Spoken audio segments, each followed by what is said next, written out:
মৃত্যু এক অনিবার্য সত্য। তবুও মৃত্যুকে ফাঁকি দিতে যুগে যুগে মানুষ কত কিছুই না করেছে। পুনরুজ্জীবনের আশা জাগিয়ে এবার মরদেহ সংরক্ষণের ব্যবসা খুলে বসেছে এক জার্মান প্রতিষ্ঠান। তাদের দাবি $2 লাখ খরচে মিলবে দ্বিতীয় জীবনের সুযোগ। কিন্তু তারা এই কাজটি কিভাবে করবে?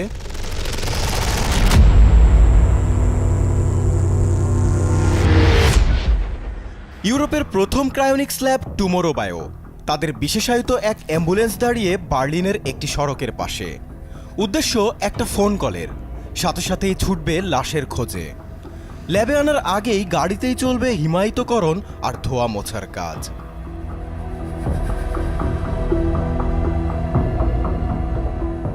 মৃতদেহকে ল্যাবে এনে শরীর থেকে পানি জাতীয় সব উপকরণ বের করে ফেলা হয়। এতে পচনশীলতা দূর হয়। কোষগুলোকে অক্ষত রাখতে ধাপে ধাপে শরীরের তাপমাত্রা -196 ডিগ্রি সেলসিয়াসের নিচে নামিয়ে আনা হয়। এ সময় ক্রায়োপ্রোটেক্টিভ এজেন্ট, ডাইমিথাইল সালফোক্সাইড আর ইথাইলিন গ্লাইকোলের মতো কেমিক্যাল প্রয়োগ করা হয়।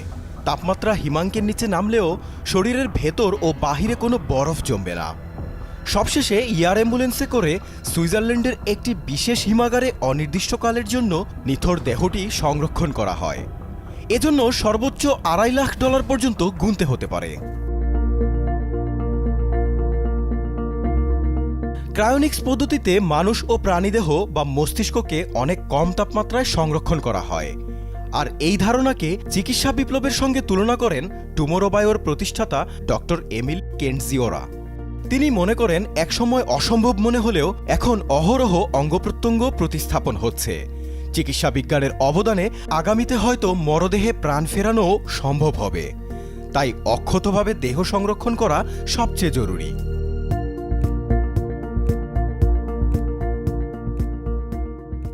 তবে গবেষক ও বিজ্ঞানীরা টুমোরো বায়োর এহেম কার্যকলাপের তীব্র সমালোচনা করেছেন। এটিকে তারা অসম্ভব ও বাস্তবতা বিবর্জিত বলছেন। কারণ কোনো মানুষকে ক্রায়োনিক্স থেকে সফলভাবে পুনরুজ্জীবিত করার নজির নেই। তাছাড়া মৃত্যুর সঙ্গে সঙ্গে দেহে পচন শুরু হয়, মস্তিষ্কের কোষগুলো দ্রুত নষ্ট হতে থাকে, স্মৃতি ও ব্যক্তিত্ব মুছে যায়। তাই অঙ্গপ্রত্যঙ্গ ট্রান্সপ্লান্ট করা গেলেও ভবিষ্যতে পুনরুজ্জীবনের সম্ভাবনা প্রায় অসম্ভব।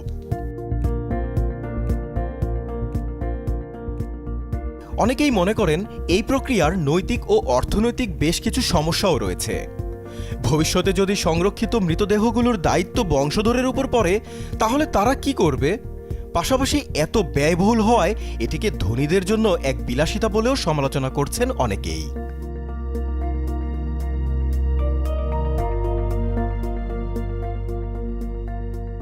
তবে সমালোচক ও বিজ্ঞানীদের সংশয়কে বুড়ো আঙুল দেখানো লোকের সংখ্যাও কিন্তু নেহাত কম নয়। পুনরুজ্জীবন না ঘটলেও কোম্পানিটি ইতোমধ্যে 20 জন গ্রাহক ও 10টি পোষা প্রাণীকে ক্রায়োপ্রিজার্ভ করেছে।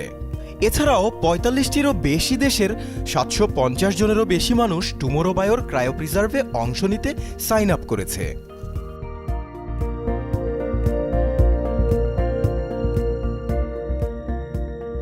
ক্রায়োনিক্সের সমর্থকরা বিষয়টিকে ঝুঁকি হিসেবে দেখলেও সম্ভাব্য সুফলকে অগ্রাহ্য করতে কিন্তু একদমই ইচ্ছুক নন।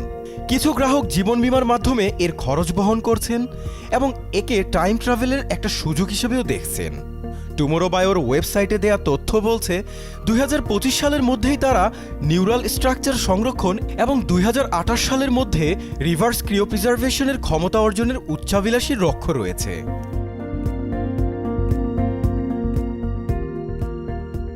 ক্রায়োনিক্স এখনও একটি অনুমান নির্ভর বিজ্ঞান, তাই এটি এখনও নিশ্চিত নয় যে ক্রায়োনিক্স পদ্ধতি সত্যিই মানুষকে দ্বিতীয় জীবন দিতে পারবে নাকি এটি চির অধরা এক স্বপ্ন হয়েই থাকবে। জাকারিয়া হোসাইন, যমুনা নিউজ।